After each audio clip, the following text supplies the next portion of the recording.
mooy monsieur Mountaga Sy jërëjëf jërëjëf jërëjëf jërëjëf jërëjëf jërëjëf léegi nag damay jox kàddu gi koo xam ne de la république xool ci xelam monsieur Bassirou Diomaye Diakhar Faye waxtaan ak l'homme de la transformation di monsieur Ousmane Sonko le premier ministre monsieur Ousmane Sonko le conducteur de la paix monsieur Ousmane Sonko l'homme qu'il faut à la place qu'il faut monsieur Ousmane Sonko moom mi nga xam ni moo ñu joxoñ ki nga xam ni mooy yaakaaru Sénégal di monsieur Bassirou Diomaye Diakhar Faye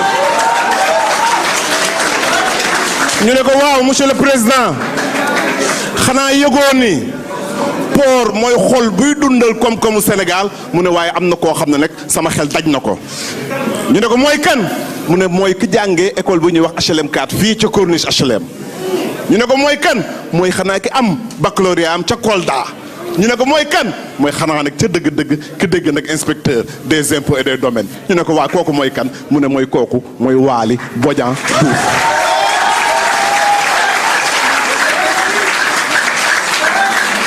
monsieur le directeur général du port ñu ne miinuñu la ñu ne xamuñu la waaye man Mansour Mbaye gëm naa ni luñ la dénk yan woo ko ku xool sa tekkaaral bii ku xool sa yar bii ku xool lu nga noppi nii xam ne da nga ñëw pour relever le défi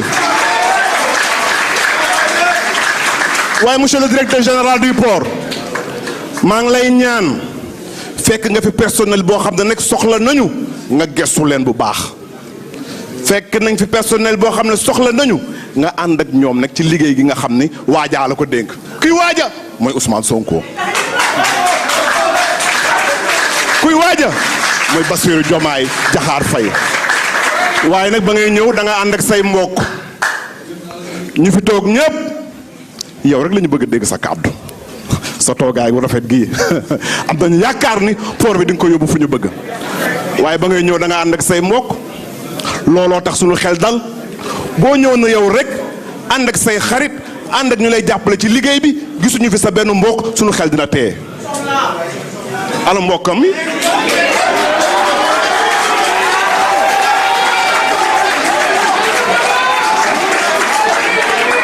man gisuma leen de ana ngeen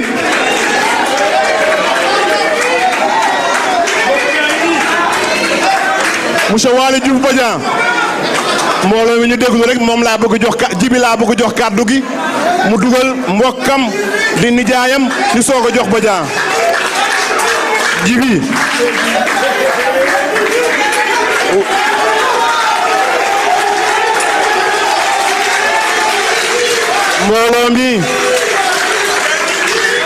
mbooloo mi fekkee naa passation de service bu ne waaye bu mel nii nag gëm naa ni transformation bu muy wax gis nañ ko tey waaye monsieur Waly Bodian nit mun ngaa gën a siiw sa mbokk nit mun nga ëpp alal sa mbokk waaye nag nit nag munoo sut sa mbokk ndax sa mbokk mooy sa mbokk yaa ngi nii toog waaye jibi borom costume bii jibi kii den ak le solutionnaire du port bi yëpp ñu ngi may ne Mansour Mbaye noo ko tuddee ma ne leen déedéet def leen ndànk rek maa ngi jeex tur ba waaye l'homme de la transformation systémique dal nekk na sama xel kon jibi à vous la parole. merci jërëjëf salaamaaleykum wa rahmatullah wax ji mën na bañ a gudd ni ko sëñ Mansour waxee di ko sant di ko gërëm mais comme li mu wax rek Waly dafa am ay mbokk ay papa ma ngi fi ñoom gouverneur Bodian ak i nijaayam ñoom Alpha waaye nag dafa am ay xarit am ñu mu doon àndal ci li mu nekkee woon man taxaw ma fi tànk yi protocole parce que loolu la ma nit ñi xamee la preuve bi ma ñëwee commencé naa ci dugg te waroon naa ñëw toog waxee moo fi tamit kàddu chef de cabinet bu premier ministre Ousmane Sonko mais dama fiy waxee ci xaritu Waly parce que man Waly sama xarit la ñëpp xam nañ ko ñëpp xam nañ man taxawuma ci benn passation de service muy ministre muy DG du benn passation de service boo xam ni taxaw naa fekkee ko bu Wally rek laay ñëw te fii tamit laay mujj ndax dafa am loo xam ni boo koy def day mel ni influence ndax man fu ma taxaw dañuy yaakaar ni damay influencer wala Ousmane Sonko ma yebal moo tax may daw nit ñi mais avant may ñëw ci Wally damay remercier di encourager di féliciter le directeur général mais plus particulièrement yéen collaborateurs am laay wax parce que tey ni mu maîtriser dossier li mu fi wax yépp c'est parce que vous avez collaboré collaboration boobu nag bu ngeen ko indee ci Wally yéen a ngi koy jàppale yéen a ngi jàppale réew mi bu ngeen ko indiwul ci Wally mu xool naka lay def wut ay collaborateurs te jàpp naa ni bu dee ay patriotes ngeen di ay sénégalais di ngeen jàppale Wally ci collaboration bi ngeen def ak kon yéen comme yàlla dafa def nit ki bu amee problème balaa ay mbokkam a taxaw ay dëkkandoom taxaw te Wally li muy def ak yéen du ko def ak ñun dañ leen di dénk Wally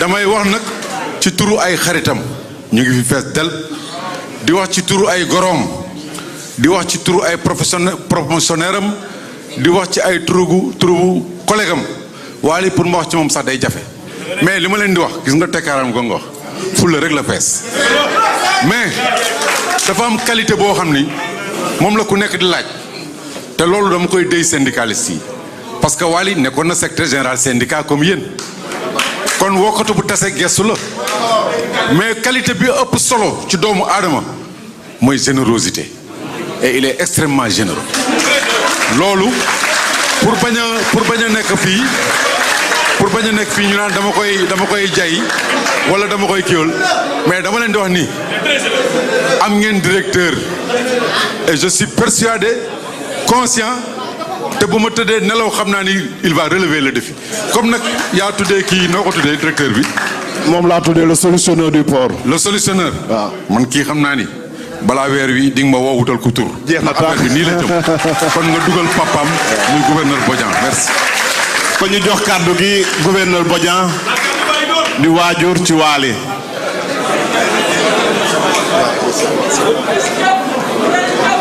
léegi nag mbooloo mi ñun ñëpp ñu ànd déglu. mbooloo mi ñu déglu. mbooloo mi une lueur est née du fond des cœurs qui jaillira kooku nekk ca dëgg-dëgg mooy l'espoir du Wally Diouf Bodian tàccu leen le directeur général du port.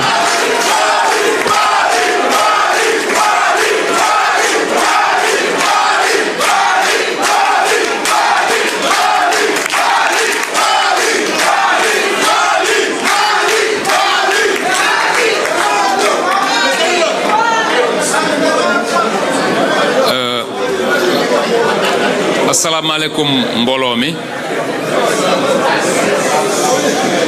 maa ngi nuyu ñi fi teew ñëpp di jéggalu ci xaar bi ndax xaar bi yàgg na on vous avait demandé d'être là à 17h nous sommes presque à 21h je vais donc tout faire pour être le plus concis que possible su ma santee yàlla ba pare damay remercier son excellence monsieur le président de la République et monsieur le premier ministre qui pour la confiance qu'ils m'ont accordée en me missionnant pour conduire aux destinées du port autonome de Dakar qui est une structure importante. Je vais aussi associer aux remerciements et même les saluer le conseil d'administration du port qui va être la porte d'entrée avec à sa tête monsieur Moussa Sy. Je saluerai aussi le directeur sortant. Je reviendrai tout à l'heure sur lui. Je saluerai aussi tout le personnel. Le personnel et l'ensemble des acteurs portuaires. Je vais tout à l'heure m'essayer à une énumération, J'espère que je ne vais pas en oublier. Vous comprendrez que je ne suis pas du milieu. Moi, je viens du milieu de l'administration et de la fiscalité. Je remercie donc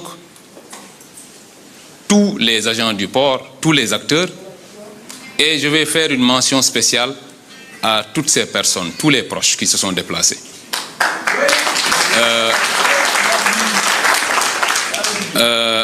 Tous ceux qui se sont déplacés, en commençant d'abord par la famille, les Bassirois. J'ai tout à l'heure montré l'orthographe du mot Bassir, parce que parfois on dit Bassir, parfois Bassir. Je commencerai par eux, mes oncles qui sont là. Je ne vais pas trop commenter. C'est par eux que tout doit commencer. Le gouverneur, il fallait prendre la parole. On a remanu sanken.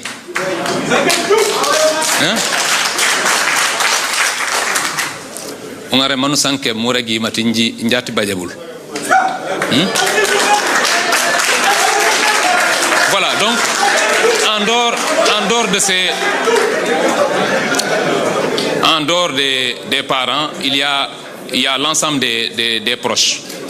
Tout le monde, vraiment, je ne vais pas citer. Lima am ci ay nit yépp ngi fi. Des amis, de vrais amis, ils sont là. Samay goro au sens large, ils se reconnaîtront. Mais aussi et surtout mes collaborateurs en politique, ceux avec qui je partage au niveau de Keur Massar. Amna ñoo xamné faut que me revenir sur eux. C'est toute la sécurité de Ousmane Sonko. Parce que alors ces gens-là li ma bolé ak ñom la gëna djégé ci parti bi. Il y a beaucoup de personnes qui se sont étonnées de voir un inspecteur des impôts qui s'occupe de sécurité. Man, je m'adapte à tout. L'homme jox mën na ci né.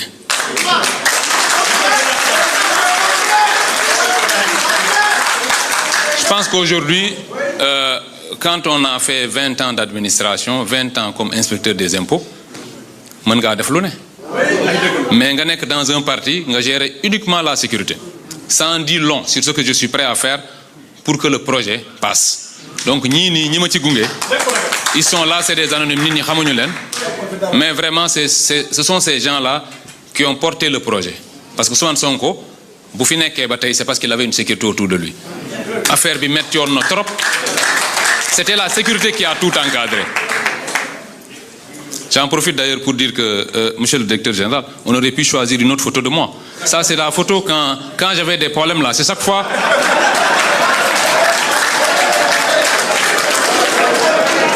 Hein, ça a eu une photo de la presse vidéo. Wali Diouf Bodian, hein, non, on aurait pu la changer. C'est une photo qui me stresse là. Alors, dans ces remerciements aussi, j'ai un peu oublié les administrations sœurs. J'ai rencontré ici Abdourahmane Wade, qui est le directeur, je crois, du système d'information. Nous avons une classe au niveau de l'université. Ça fait déjà très longtemps. On a vieilli maintenant. Première année de droit, en son temps. J'espère que je n'ai oublié personne dans ces remerciements. Je suis conscient du fait que le port autonome de Dakar est quand même le véhicule de respiration économique de ce pays. Et que si l'on me le confie, c'est parce qu'on n'attend de moi que de la performance. Le président de la République et le Premier ministre me connaissent suffisamment pour savoir que dans tous les services où j'ai été, j'ai pu faire des résultats. Et il n'y a pas...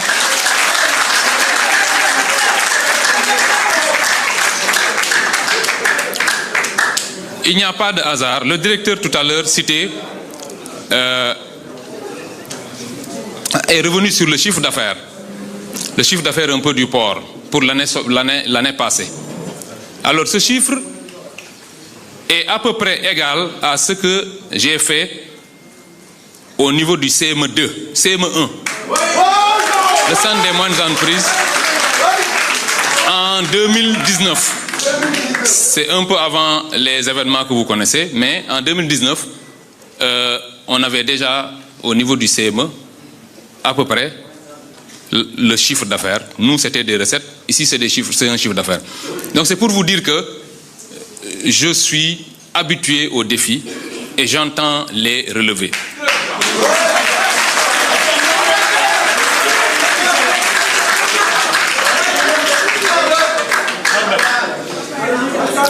Mais ces défis, comme on dit, pour une structure comme le port, on ne peut les relever qu'avec une vision stratégique structurante, avec un personnel et des acteurs qui sont à la hauteur des enjeux.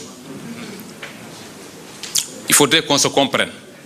Si nous sommes tous unis autour de l'essentiel, nous arriverons à faire des résultats. Et à cet égard, je voudrais vous assurer, le personnel de tous les ports et tous les acteurs portuaires, je me tiens prêt à avoir avec vous une collaboration franche, juste et bénéfique pour tout le monde.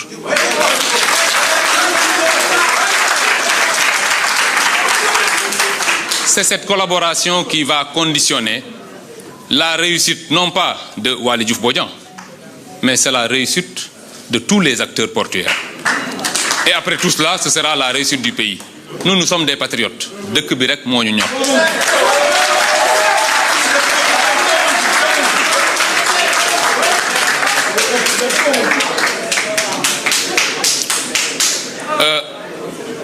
Je vais conduire aux destinées du port en m'adossant, le directeur y est revenu tout à l'heure. Je suis d'ailleurs surpris par la connaissance profonde qu'il a du projet. Ça veut dire que le projet intéresse tout le monde. Le chapitre 12, effectivement, nous allons nous adosser au projet. Parce que on a eu un combat politique dans lequel on a demandé aux Sénégalais de nous confier les rênes de ce pays pour que nous puissions insuffler un ensemble de changements et de ruptures.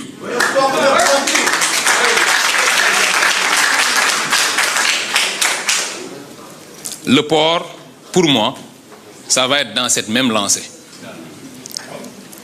Nous n'allons pas être là juste pour changer des choses. Rien ne changera juste pour changer, non. Retenez bien cela. Rien ne changera juste pour changer. Mais tout ce qui doit changer, changera.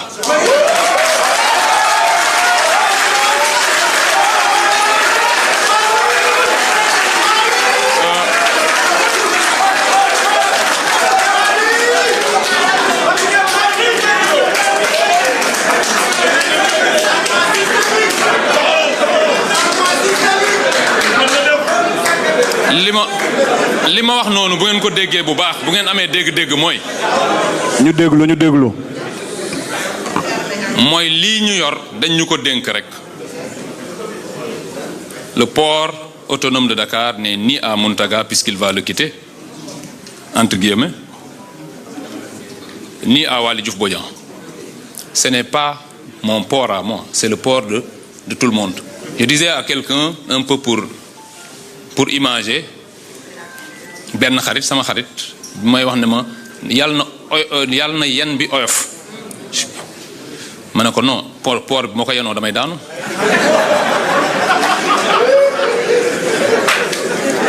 naruma koo yenu c'est-à-dire que ñun ñëpp ñoo koy yenandoo mais ku ñëw jël port ne ñu ne la yàlla na yen bi oyof rek nga yenu port bi tu te retrouves derrière le môle 3 là. Donc c'est pour vous dire que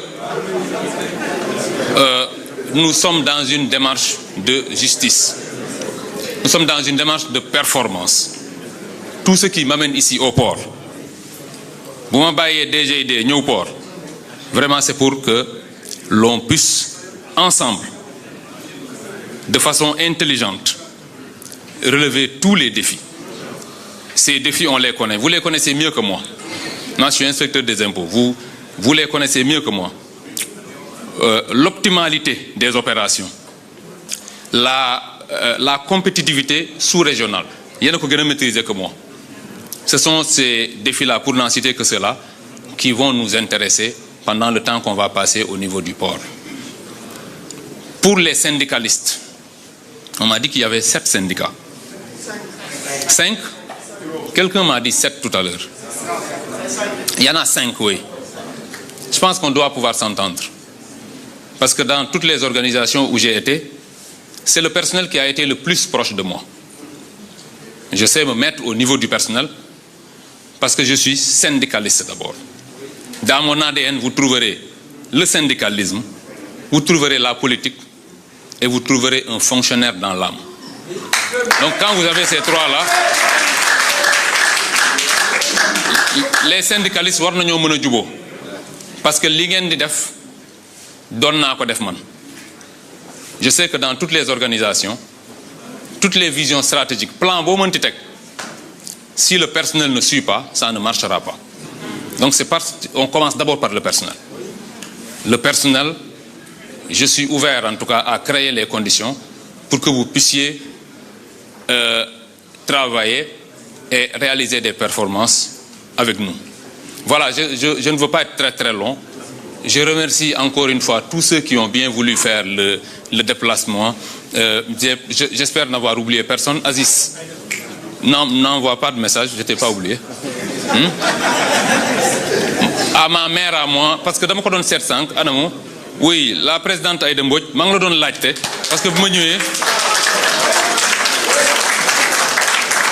mon souvenir le Marc Ousmane Sonko, et vraiment je suis très très honoré de vous avoir ici. Vous avez déjà pu m'accompagner lors de la campagne à Kermassar. Hein? J'en profite pour faire une marque. Voilà, à Kermassar, nous Doyen. Voilà, j'espère que je n'ai pas été trop long. Je souhaite que nous puissions travailler ensemble. C'est pour ça qu'on est là. Encore une fois, monsieur le directeur, dans le texte que j'ai écrit, j'ai tenu à vous rendre un hommage mérité. Parce que vous vous êtes mis au service de ce pays pendant quoi, 10-11 ans. Et vous avez pu, on l'a rappelé tout à l'heure quand on était lors de la passation, on a rappelé les résultats appréciables qui ont été les vôtres. Ça, il faut qu'on vous le reconnaisse. Vous avez fait des résultats appréciables et c'est la raison pour laquelle je vous ai dit, lors de notre première rencontre, nous n'avons que le Sénégal en ligne de mire. Nous avons pu échanger de façon très très cordiale en dehors de la connaissance de qui que ce soit. Personne ne vous a influencé, personne ne m'a influencé. Et nous nous sommes vus à plusieurs reprises et le courant est passé. Adina, comme je dis, Amoul Ben Solo, et on va continuer quand même à prendre vos conseils, à collaborer avec vous, parce que quand même, vous avez une connaissance de cette maison